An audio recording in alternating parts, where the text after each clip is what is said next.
Siempre he pensado que si tuviera mucho dinero, me gustaría andar viajando por todo el mundo. Y no tanto como turista, viendo la muralla china y todo eso, sino poder convivir con la gente y tratar de entenderla, porque realmente una de las cuestiones que he aprendido a la hora de vivir en otro país es que las personas, su manera de pensar es cultural. O sea, nosotros pensamos de X manera porque somos guatemaltecos. Y para poder entender cómo piensan otras personas hay que meterse dentro de su cultura. La Biblia es la palabra de Dios y por lo tanto va para cualquier tipo de cultura. Obviamente aplica para todos nosotros, independientemente de la cultura que tengamos, pero también es cierto que fue revelada en una cultura, o mejor dicho, en unas culturas. Y a veces, perdón, nosotros no logramos entender muy bien ciertos pasajes porque no conocemos su cultura, no conocemos lo que para ellos era importante y que tal vez para nosotros pasa totalmente desapercibido, ¿no? O sea, hay una película de samuráis, no recuerdo cómo que se llama esta película de samuráis, pero no importa el nombre para la historia que voy a contar. Resulta que los samuráis, cuando son derrotados o algo por el estilo sucede, entonces tienen la oportunidad del suicidio porque es mejor vivir, mejor morir con honor que vivir sin honor.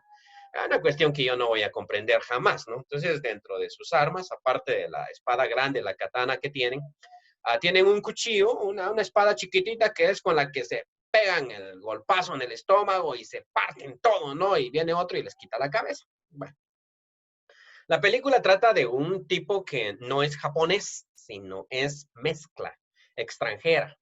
Es mitad japonés nada más. Y todo el mundo lo menosprecia porque es mitad japonés y se vuelve un guerrero increíble, pero todos lo desprecian porque no es legítimo japonés. Por cierto, ¿verdad? Para la cuestión del racismo, notas al margen, no hay gente más racista que los japoneses. Bueno, y entonces al tipo lo desprecian porque es una mezcla, no lo aceptan. Y entonces hay una gran batalla y ganan al fin y se van a suicidar todos los samuráis y el hombre está ahí en la esquina triste porque se van a matar todos sus amigos y el emperador le dice, tú también, yo también puedo suicidarme, tú también, le dije. Y entra él contento con todo el orgullo porque también se va a matar. Y yo digo, pero, o sea, no puedo decir vulgaridades así por la web, ¿no? Pero qué pedazo de tonto este, o sea, ¿por qué? Por su cultura. Ok, dicho eso, hay cuestiones en la Biblia que a veces uno no logra comprender, porque nosotros vivimos en otra cultura. Lamentablemente no podemos hacer un viaje en el tiempo y aterrizar hace 3000 años y entender por qué Job se queja de ciertas cosas que para nosotros son triviales, pero para él van a ser sumamente importantes. Vamos hoy al capítulo 19 de Job y vamos a ver, digamos así, la queja. ¿De qué se queja él? Ya habíamos visto partes de este capítulo la semana pasada porque nos brincamos. Bildad no dijo cosas que sean muy interesantes, Sofar tampoco los va a decir en el capítulo 20. Así es de que vamos a hacer lo mismo, ¿no?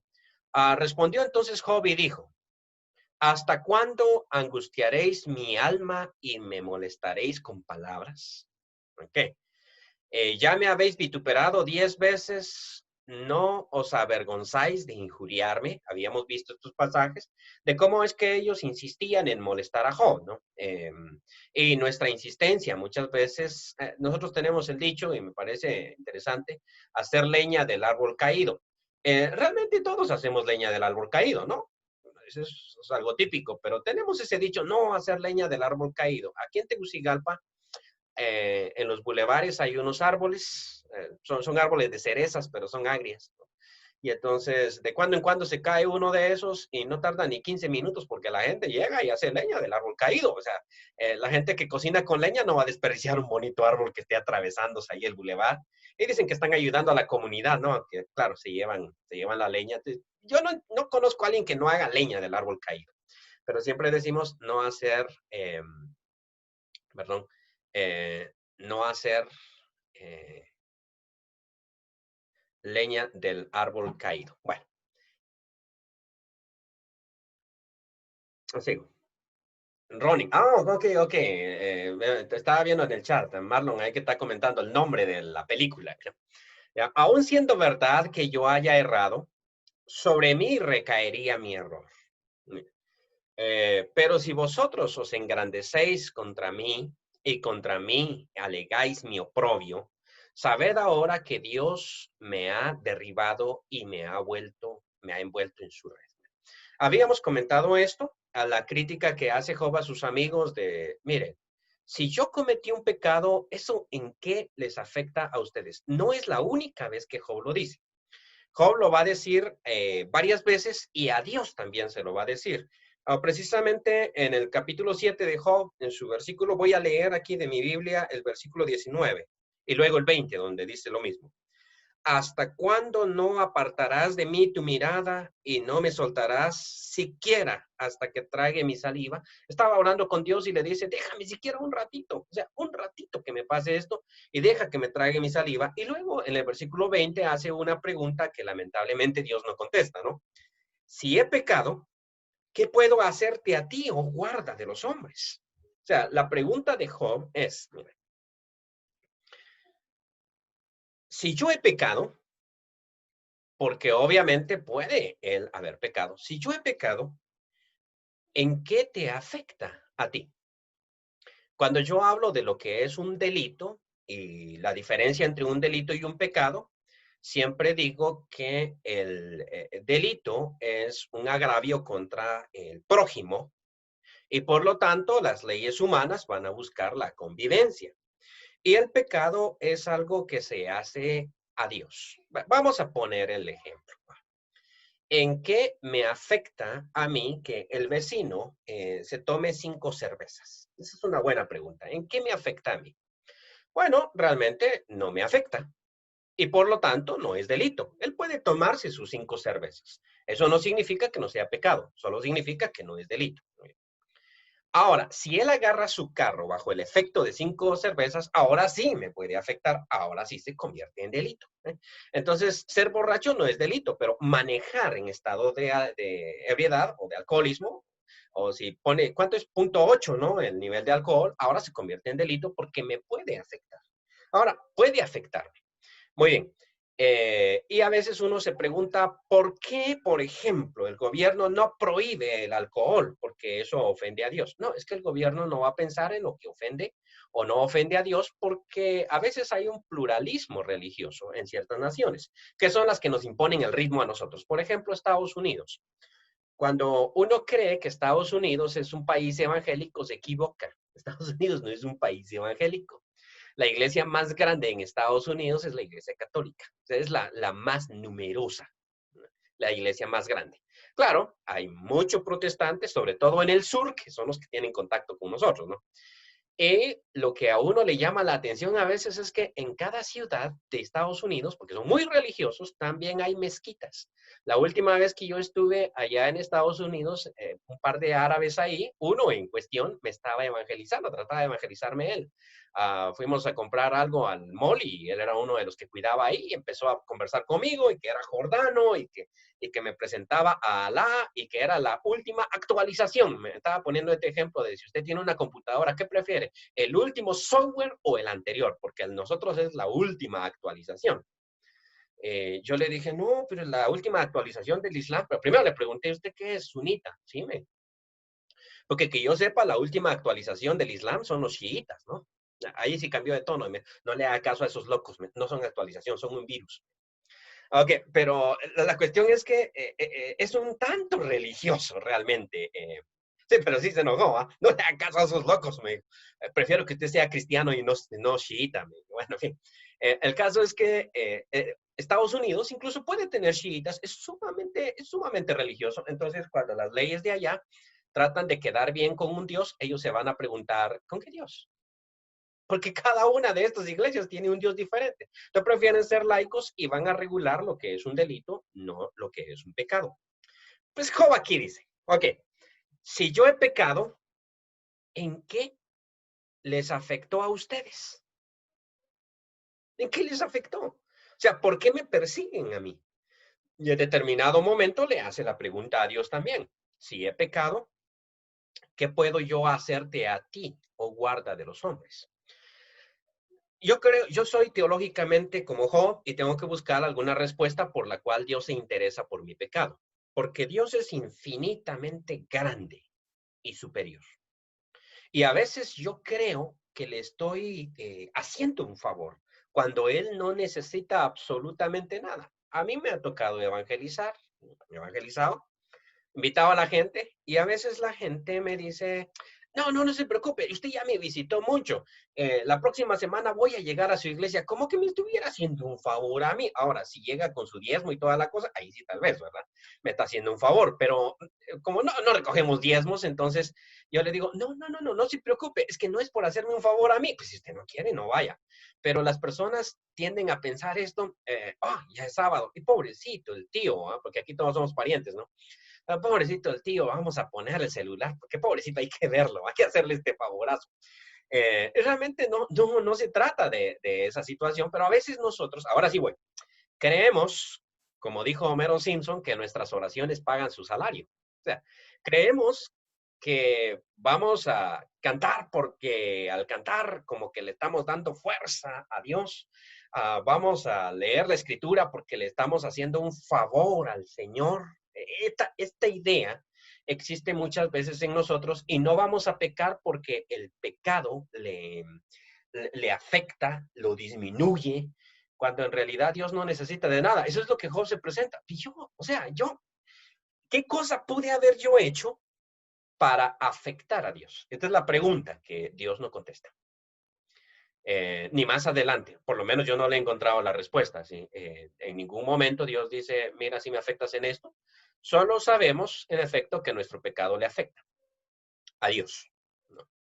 Y siempre he dicho yo, el pecado es una cuestión que nosotros hacemos hacia Dios, no hacia el prójimo. Es con Dios el asunto.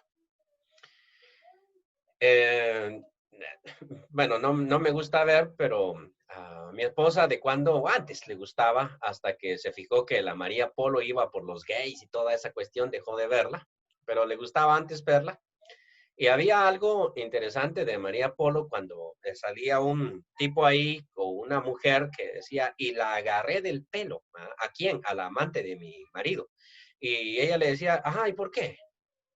No, porque ¿por qué se metió con mi marido? No, le dice, es que tú no tenías un trato con ella, el trato tuyo era con tu marido, ¿no? O sea, ella qué rollo toca en esto, ¿no? A él lo hubieras agarrado del pelo o a él hubieras hecho esto porque el trato tuyo era con él, no con la otra persona. A mí me parecía un poquito extraño al principio, pero así le lavan el cerebro a uno y de tanto que se lo mencionan le empieza a parecer lógica la cosa.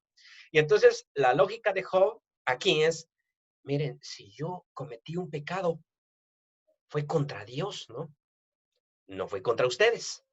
Y entonces viene la queja de Job. Déjenme tranquilo por lo menos un ratito, déjenme tranquilo. Pero ya que ustedes están hablando tanto, sepan que Dios ahora me ha derribado. Y viene su queja. Esto que él va a tocar tal vez suene no tan raro para nosotros, pero hay que pensarlo en su cultura. ¿Qué tan grave era eso para él? Porque era como él pensaba. Nosotros manejamos una filosofía diferente. Más vale que digan aquí corrió que aquí murió. Yo sí manejo esa filosofía. O sea, prefiero vivir sin honor que morir con mucho honor. O sea, prefiero toda la vida. Eso es parte de mi cultura, pero esta cultura es diferente. Ellos son distintos. Para ellos el honor es sumamente importante. He aquí dice, yo clamaré agravio y no seré oído. Nadie me va a escuchar. Este versículo vamos a dejarlo en la mente para más adelante. Daré voces y no habrá juicio.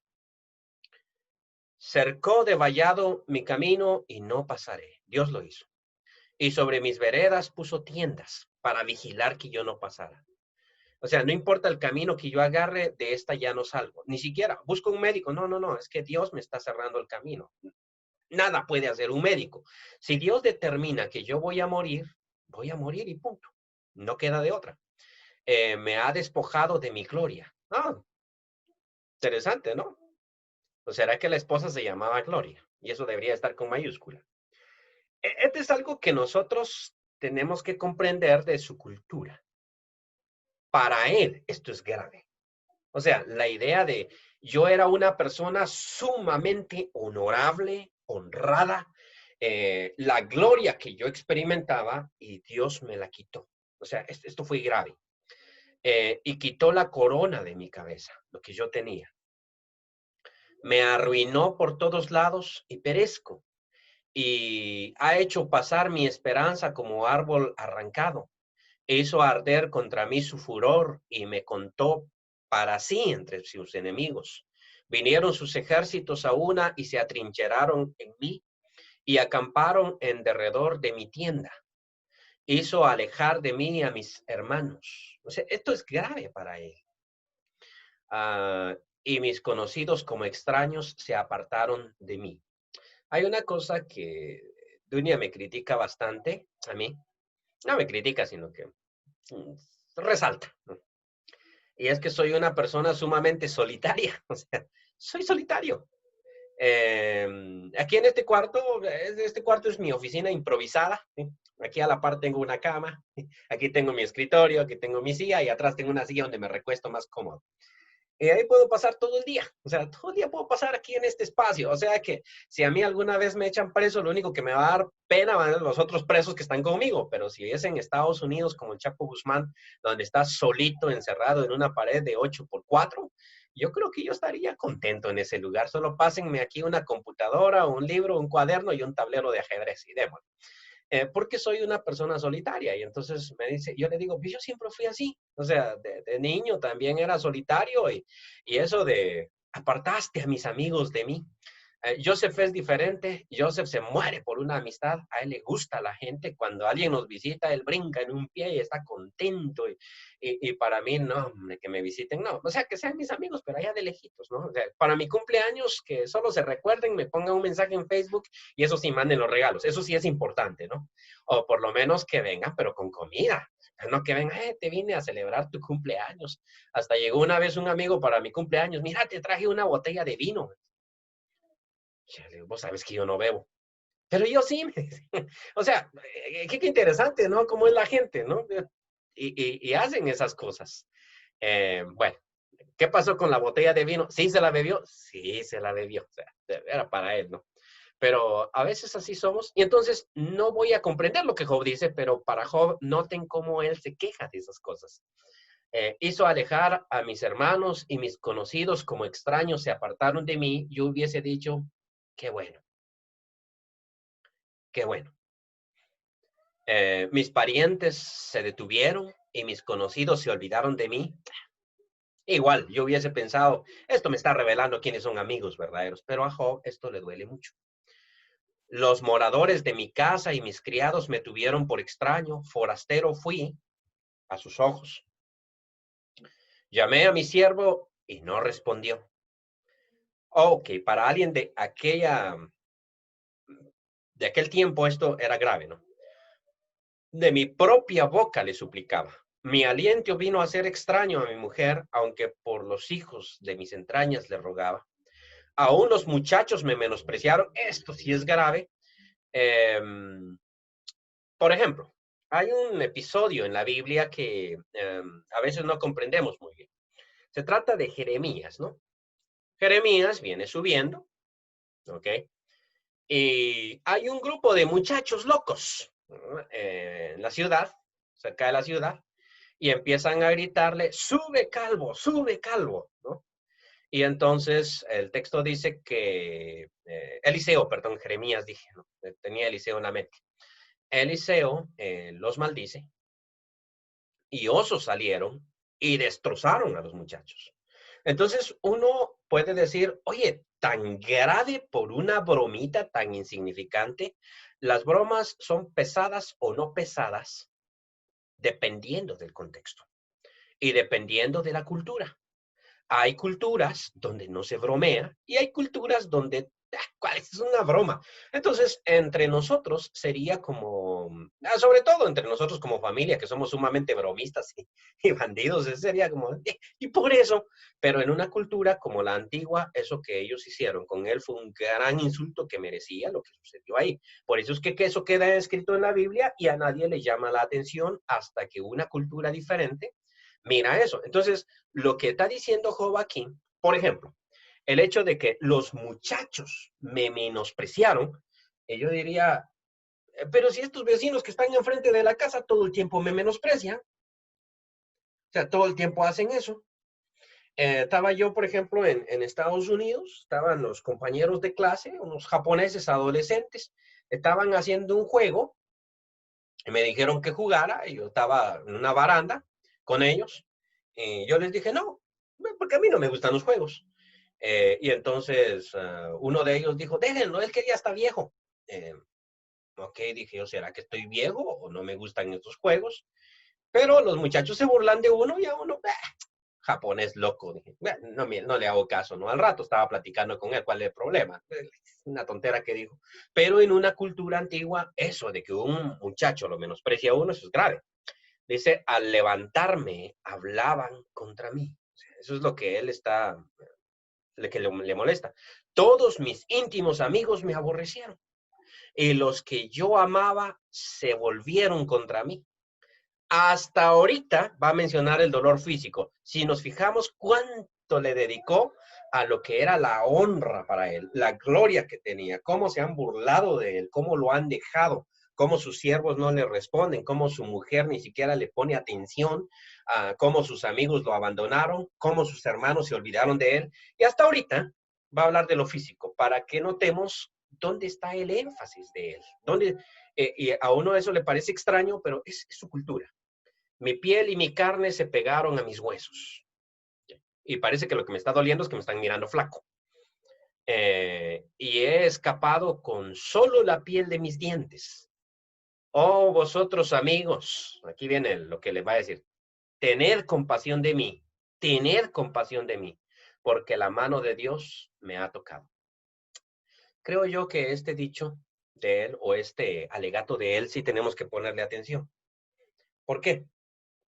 Porque nosotros a veces somos muy criticones, muy defensores, pero no ayudamos. O sea, me hace pensar un poquito en la muerte de este afroamericano y la voy a tocar desde otro ángulo. George Floyd, ¿no? Pagó unos cigarrillos con un billete falso, supuestamente, nunca se ha sabido si el billete sí era falso o no, pero al cajero le pareció que el billete era falso con el que él pagó y estaba fumando, porque pagó los cigarrillos, ¿no? Estaba fumando en su carro con esos cigarrillos y el muchacho salió. ¿No? Los dos muchachos. Pero claro, eran dos latinos chaparritos que no se iban a poner con ese tipo que medía casi 2 metros, ¿no? Y era bien fuerte. Entonces se fueron ahí y le pidieron que le devolviera los cigarrillos porque su billete era falso. Saber qué les dijo. Y entonces ellos decidieron llamar a la policía y después pasó todo lo que sucedió, que ustedes ya conocen. Muy bien. Hay un montón de norteamericanos locos.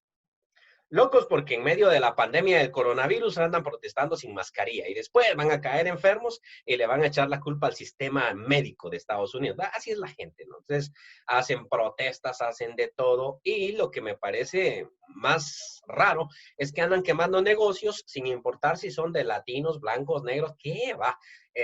Andan tirando las estatuas de, ¿cómo se llama este? Cristóbal Colón, y es donde uno piensa, estos tipos no tienen vida, o sea, no tienen vida propia, no tienen tele, no tienen cable, no tienen internet. ¿Qué culpa tiene la estatua de Cristóbal Colón? ¿No? Que este es ¿cómo se llama este? El propulsor del racismo, porque este descubrió América, y si no hubiese descubrido América, todos esos negros estarían en África. Y no creo que quieran regresar allá. Y todos esos blancos que los apoyan estarían en Europa, no estarían metidos ahí. El caso es el siguiente. Todos los políticos hablan de la muerte, todo el mundo habla de la muerte. El candidato demócrata Biden habla de la muerte de este inocente afroamericano que hasta alas tiene en las pinturas. Si Biden hubiese caminado por esa calle esa tarde y hubiese visto el problema y sale este afroamericano, George Floyd, y le hubiese dicho, es que me están acusando de pagar con un billete falso. Usted no tiene $20 que me regale para pagar mis cigarrillos, porque estoy en un problema. Hubiese pagado los cigarrillos del afroamericano Biden con un billete de $20. Si hubiese sacado $20 del bolsillo, hubiese sacado su tarjeta de crédito para pagar los cigarros que se estaba fumando este. No, a él no le importa realmente. Y a ninguno de todos esos que están haciendo la manifestación realmente le hubiese importado ayudarlo en el momento. Y así somos los humanos. O sea, lo que quiero destacar aquí es que muchas veces la idea nuestra no es ayudar, sino es simplemente, Job, tienes pecado. Che, pero ninguno de ellos le dijo, Job, ¿en qué te puedo ayudar? Como lo he dicho varias veces, perdiste tus camellos y no te preocupes, yo te los repongo. Eran ricos también. ¿Qué? ¿Tus siervos no te hacen caso? Haberlo dicho antes. No te preocupes, yo te traigo 5 siervos que sí te van a hacer caso, porque yo les voy a ordenar que te hagan caso. ¿Qué? ¿Tu esposa no te pone atención? Tengo 3 hermanas solteronas. O cualquier cosa de estas, ¿no? Eso se daba dentro de esos grupos. Pero la cuestión es, ¿cuándo le ofrecieron ayuda? En ningún momento. ¿Será posible esta teoría que teníamos la vez pasada de que no lo ayudaban porque eso era ir contra la voluntad de Dios? ¿Será posible que estaba esa teoría en la mente de ellos? Es una gran posibilidad. ¿Será posible, bueno, será posible eso? ¿O será posible que simplemente eran humanos? Esto es como cuando uno se tropieza, se cae, y el otro, en vez de ayudarlo a levantarse, le dice, ya ves, por bruto te caíste. O cuando todavía le dicen a uno, te dije que no lo hicieras. O sea, que uno ya está en el suelo. Y luego todavía le pegan a uno diciéndole para que aprenda. No, si después de esa caída, fijo que yo aprendí. Por eso es que uno de niño muchas veces sufre accidentes y uno de niño no dice absolutamente nada. Yo lo tengo como regla personal, ¿no? Porque tiene uno que aprender, ¿no? De que Joseph se lastima, un accidente, se cae o cualquier cosa que le suceda, no lo remato. No significa, no, no le doy encima de que se cayó. Porque supongo que si no aprendió con la caída que tuvo, por ejemplo, atrás de eh, la casa donde vivíamos antes, hay una pared de bloques. Ustedes pueden andar por ahí, o si no son de la casa, cuando vayan de turistas ahí, en la casa esa que está arriba, a la par de la del Chaco, pues vayan ahí a esa pared donde voy a contar mi anécdota. Entonces, yo empecé un día a saltar con un pie en esa pared. Iba saltando con un pie para un lado y me iba saltando un pie para el otro. Nadie me dijo que eso que estaba haciendo estaba incorrecto, pues yo estaba saltando para allá y saltando para acá hasta que me caí y quedé abierto sobre la pared. O sea, me pegué un golpe que me dejó tirado en el piso por un buen rato porque abierto quedé en la pared. Creo que era innecesario que me vinieran a pegar. No, no me pegaron porque no se dieron cuenta. Pero digamos que me hubieran encontrado, ahora te voy a pegar 3 hinchazos para que aprendas que eso no, si yo ya lo aprendí, o sea, eso ya lo aprendí. Definitivamente ya lo aprendí, pero a veces uno tiende a educar cuando la persona ya está lo suficientemente educada. Nadie me vio. Me levanté, gracias a Dios, eh, con vida. Y gracias a Dios he comprobado que soy fértil después de eso. Pero no necesitaba que nadie me dijese lo que hiciste estuvo mal. Pero nosotros solemos hacerlo. Se enfermó de coronavirus. Yo le dije que se pusiera mascarilla. Qué baboso este. Sí, ¿qué vas a hacer por él? No, nada, solo criticarlo. O sea, lo voy a criticar porque se merece que lo critique. Sí, sí, está bien. Ok. Y esta es la queja de Job. O sea, él dice, amigos, ustedes me están viendo en esta situación. Y lo que les está pidiendo desde hace un capítulo, y se los va a volver a pedir. No, no crean que aquí va a parar la cosa, se los pide otra vez. Lo que les está pidiendo es, cállense. O sea, déjenme tranquilo. Eso es lo que les está diciendo. Y yo por lo menos, dice, si ustedes estuvieran en mi condición, yo sí hablaría, pero mis palabras les darían consuelo. Eso sería como, vas a ver que la cosa va a cambiar, todo va a ser mejor, no te preocupes. Pero él dice, les daría consuelo, pero ustedes, no, tengan compasión de mí, compadézcanme. Versículo 21. Oh, vosotros, mis amigos, tened compasión de mí. Y lo repite, tened compasión de mí, porque la mano de Dios me ha tocado. ¿Por qué me perseguís como Dios? O sea, Dios me está persiguiendo y ustedes están haciendo lo mismo. ¿Por qué me perseguís como Dios? Y ni aún de mi carne os hacíais. O sea, estoy mal, ¿por qué lo hacen? Y luego va a hacer esta petición, quién diese si ahora que mis palabras fuesen escritas? Interesante leer esto en un libro, ¿no? ¿Quién diese que se escribieren en un libro? Se escribiesen en un libro, que con cincel de hierro y con plomo fuesen esculpidas en piedra para siempre. ¿Qué es lo que está buscando? Versículo 25. Yo sé que mi redentor vive. Ok. Cuando uno mira la palabra redentor y cuando la mira con mayúscula, uno piensa que Job está hablando de Dios. Al decir, yo sé que mi redentor vive, que él está hablando de Dios, lo cual sería inconsecuente porque Job todo el tiempo se está quejando de que Dios lo está tratando mal. Ahora, la palabra que aparece ahí como redentor es la palabra hebrea goel, que quiere decir, en el contexto de los judíos, si yo caía en una desgracia económica, entonces yo acudía a mi goel.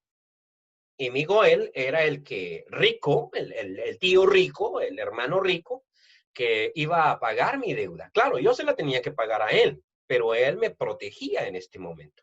Si yo había caído en tal desgracia que iba a ser vendido como esclavo, mi goel era el que iba a rescatarme y a comprarme. Ese era mi goel.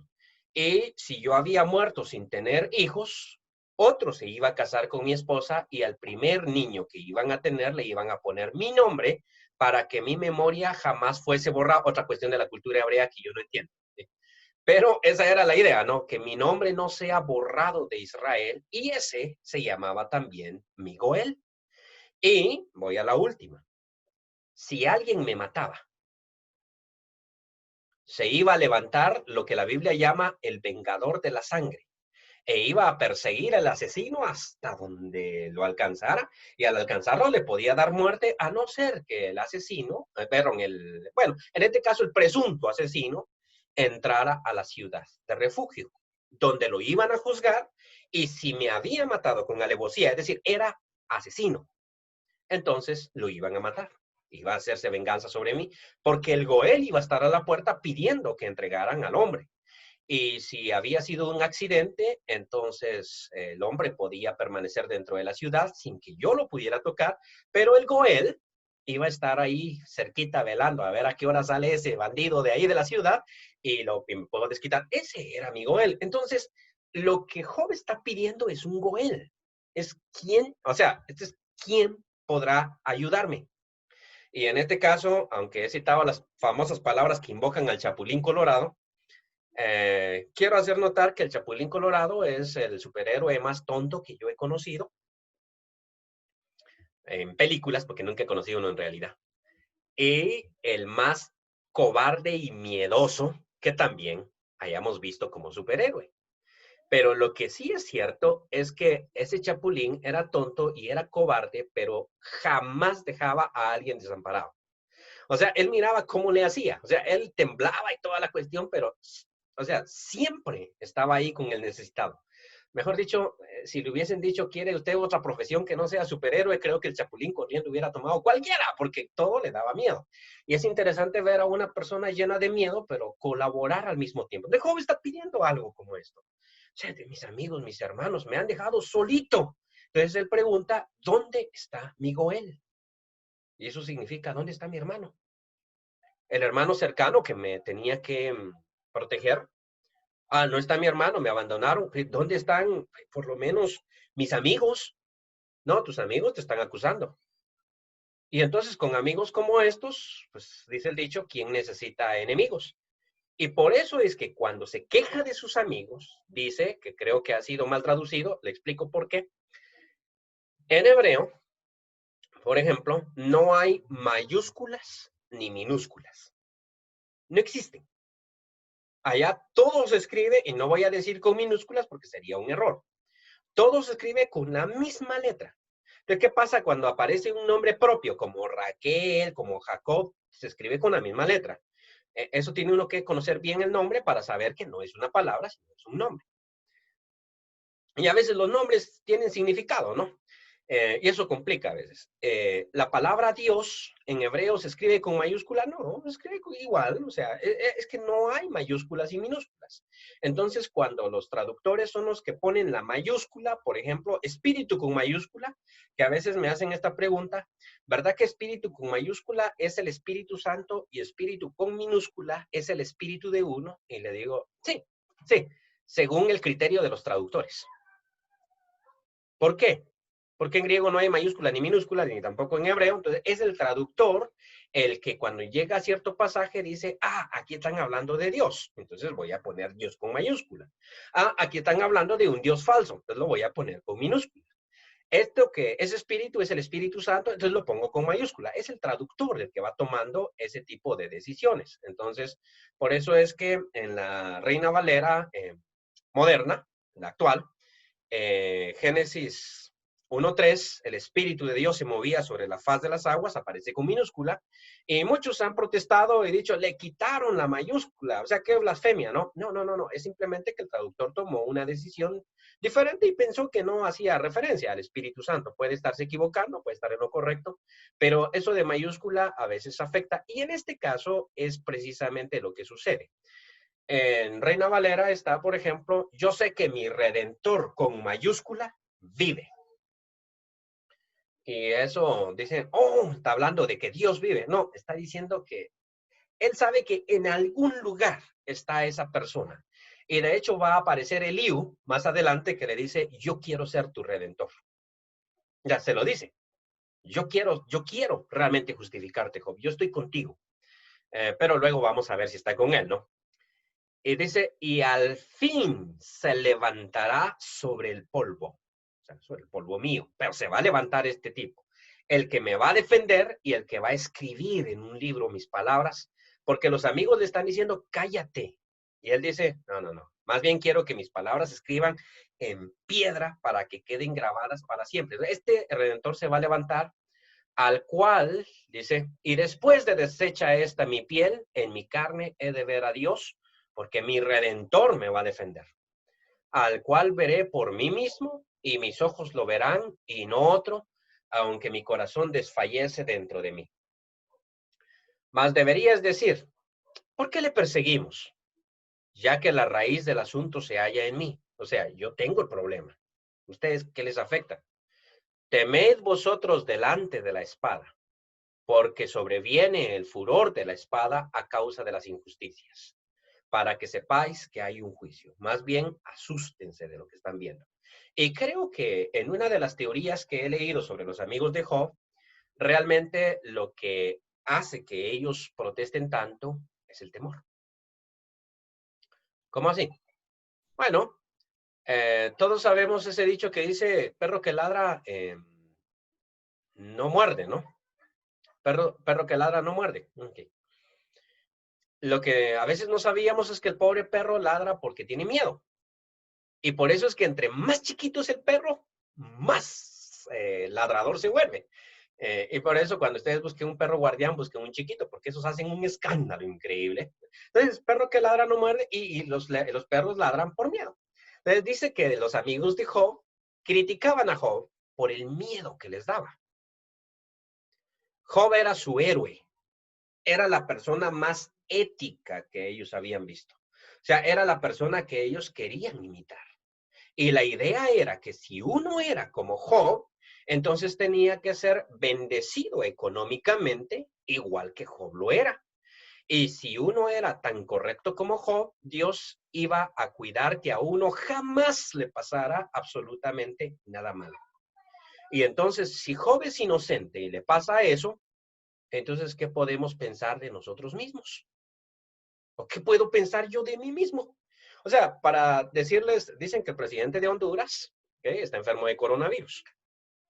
A ver, y eso que a él se lo detectaron rápido, a tiempo. Él dijo que se había sentido un poquito raro, que se hizo una prueba y que salió positivo. Al día siguiente ya no salió, salió su secretario diciendo que tenía neumonía y por lo tanto está en el hospital militar. Y creo yo que le van a aplicar la mejor máquina y el mejor medicamento que tengamos en Honduras, lo van a aplicar a él. Y si pasado mañana sale que él murió, entonces yo voy a decir, uy, si eso le pasa a él, ¿y a mí qué?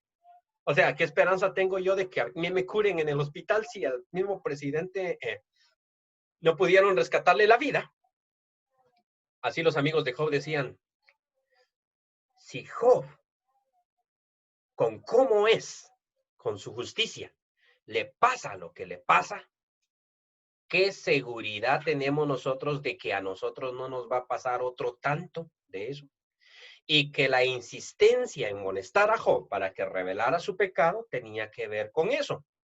Porque a la hora de Job revelar, sí, yo hice tal cosa, les voy a contar lo que hice y revela semejante pecado, entonces ellos poder volver a su casa y decir, estamos tranquilos. ¿Por qué? Porque entendemos por qué sucedió. Ahora lo comprendemos. Y como lo comprendemos, entonces vivimos más tranquilos. ¿Y qué era ese temor? Pero más bien Job les está diciendo, más bien asústense. Asústense porque miren lo que a mí me ha pasado. O sea, ¿cuál seguridad van a tener ustedes de que a ustedes no les va a pasar esto? Y precisamente la seguridad de que a uno le va a pasar es ¿cómo se llama este? Lo que hace que uno se hermane. Termino con esta ilustración.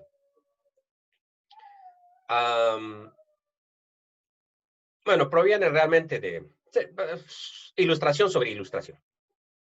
Había un dibujito que yo miraba, la cuestión de los testigos de Jehová, mi libro de historias bíblicas, tienen ese libro, teníamos en la casa en algún tiempo y yo miraba una cuestión ahí sobre el arca de Noé, que siempre me llamó la atención el dibujito porque había un islote y en la isla había un arbolito y el agua estaba subiendo por el diluvio en el tiempo del arca de Noé.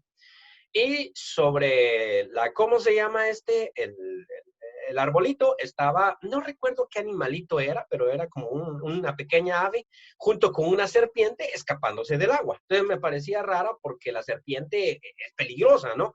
Yo no voy a estar con una serpiente, pero como el agua es más peligrosa que la serpiente, entonces mejor nos juntamos los dos porque estamos escapando de aquello que es más grave. Entonces, ¿cómo es que las tragedias juntan las amistades? Como los 10 leprosos, ¿no? Que Jesús sanó y el que regresó a pedir perdón era samaritano. Y Jesús dijo, nadie pudo regresar a dar gracias, perdón, a pedir perdón, no, a agradecerle a Jesús porque nos sanaste, sino este samaritano.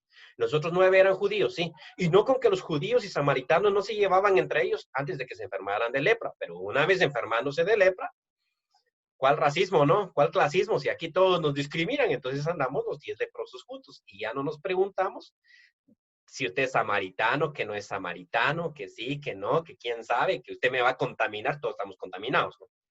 Y entonces, la ilustración era esta, ¿no? Me decía un hermano predicador en Cuba, me dice, allá ustedes, ¿cómo se llama este? En Honduras, en la iglesia de Cristo, no se llevan bien con otros pastores de otras iglesias. Y yo le decía, claro, claro que no. No tendemos a tener mucha comunión. Y entonces él me decía, es porque nunca han estado en un régimen como el nuestro, porque mis mejores amigos son los pastores de otras iglesias. En serio, le digo, ¿en serio? Me dice, ese que nosotros tenemos, no es que yo acepte sus doctrinas, no, nosotros tenemos nuestras discusiones y aclaramos muchas cosas, pero como el gobierno es hostil, ellos me avisaban. O sea, ellos me llegaban a decir, mira, estás en la lista del gobierno y mañana a las 6 de la tarde te van a venir a traer y te van a interrogar sobre esto, esto, esto y esto. Y cabal, al otro día llegaba el Los militares me sacaban de la casa, me llevaban, me encerraban en un cuartito, pero gracias a Dios yo ya sabía las preguntas que me iban a hacer, dice, porque ya estaba, tenía 24 horas de anticipación para las respuestas. Y la verdad es que nosotros armamos nuestro club clandestino y ellos me cuidaban la espalda y yo les cuidaba la espalda a ellos. O sea, si yo me enteraba de algo, el chisme corría y se hacían mis amigos, me dice. A pesar de que estábamos en iglesias diferentes y tras del púlpito nos tirábamos nuestras habladas y toda la cosa y todo eso pasaba, se volvieron mis amigos. Eso suena bien interesante y esto lo he escuchado de muchas personas. Cuando el ambiente es sumamente hostil con ellos, ellos tienden a juntarse. Y esto, perdón por la ilustración, es lo que Job está diciendo. La actitud de ustedes ante lo que a mí me está pasando debería de ser diferente porque ustedes no están exentos de lo que a mí me está pasando. Muchas veces nosotros criticamos a otra persona sin saber que estamos en las mismas circunstancias y que lo mismo nos podría estar pasando a nosotros. Como decía el Pedro Picapiedra, he ahí un marido oprimido. Si no me creen, vean esa caricatura de Pedro Picapiedra. Cada vez que pasaba uno de sus amigos, es he ahí un esposo, he ahí un esposo oprimido, decía, he ahí un esposo oprimido, hasta que a él lo ponen quieto también, ¿no? Entonces, la misma idea es, mejor no me burlo de aquel porque no sea que me toque más al rato, ¿no? No sea que me pase más al rato. En vez de pensar, óyeme, este cuate sí, mira, no controla a sus hijos cuando mis hijos están pequeños. Esa es la idea. Estás empezando la vida y no sabes dónde va a parar. Ok. Es donde Job le dice, ustedes más bien deberían de temer un poquito y compadecerse de mí, de lo que a mí me está pasando. Sí les pidió ayuda. Claro que sí. En esa frase, yo sé que mi Redentor vive. O sea, eso significa, yo sé que alguien va a ser diferente, se va a parar aquí sobre este polvo y va a decir, Job, yo estoy contigo. No te preocupes, vamos a salir de esta juntos, porque juntos nos vamos a hundir o juntos nosotros salimos. Las familias para esos tiempos antiguos eran tan importantes porque uno dependía absolutamente de ellos. Paso a leer los comentarios. Parece que es de familia, ¿ok? Interesante, ¿no? Ok, tengo la noción, dice Samuel, tengo la noción de que un día voy a estar en una situación donde mi fe va a ser probada y también pienso que no me voy, bueno, que no me voy a pensar en que pequé porque mis pecados ya fueron perdonados, sino orar uh, para que mi fe no falle, creo que es lo que quiso decir, y esté con Dios a pesar de las falencias que pase. Muy bien. Interesante el comentario y en efecto, cuando a uno le pasa una crisis, es que hay que verla desde dos ángulos. ¿Sí? Por ejemplo, si a mí me pasa una crisis, claro que debe estar dentro de mi cabeza, ¿qué pasó? Señor, fallé, ¿en qué? Muéstrame. Y si yo sé en qué fallé, pues, Señor, perdóname por lo que hice. Pero si yo miro a mi hermano caído, entonces no debo hacer leña de él, sino debo pensar en cómo te puedo ayudar o cómo lo puedo ayudar en esta situación en la que está. 38 años estuvo el paralítico, ¿no? En el estanque de Bethesda. Y Jesús le pregunta, ¿quieres ser sano? Y él dice, claro, estoy aquí esperando que se mueva el agua. ¿Y qué es lo que pasa? Que en lo que yo, o sea, dice él, en lo que yo voy, otro ya se ha metido y no tengo quien me ayude. Eso es lo que él dice, ¿no? No tengo quien me ayude. O sea, no tengo amigo él. Esa es la idea. ¿Dónde están mis hermanos? ¿Dónde están mis amigos? ¿Por qué no se sienta alguien aquí conmigo y me dice, mira, si se mueve el agua ya te echo un empujón y si te estás ahogando te saco? Esa es la idea, ¿no? ¿Dónde está amigo él? Lo curioso es que su Goel apareció ese día, porque Jesús le dijo, levántate, toma tu lecho y anda. Tomó el lecho y anduvo. Y los fariseos le dijeron, no te es lícito cargar tu lecho en día de reposo. Y él, en vez de cargar con la responsabilidad, dijo, el que me sanó me dijo. ¿Quién te sanó? No sé, dijo él. al rato se enteró que era Jesús y fue con los fariseos y le dijo, aquel que se llama Jesús, ese es el culpable de que yo anduviera cargando mi lecho. Por favor, cuando aparezca un Goel, no Joel, de ahí viene la palabra también. Cuando aparezca un Goel en nuestra vida, seamos Goel con él. Porque si él estuvo con nosotros en las malas, nosotros vamos a estar con él también en cualquier dificultad. Bien, que el Señor nos bendiga. ¿Algún comentario?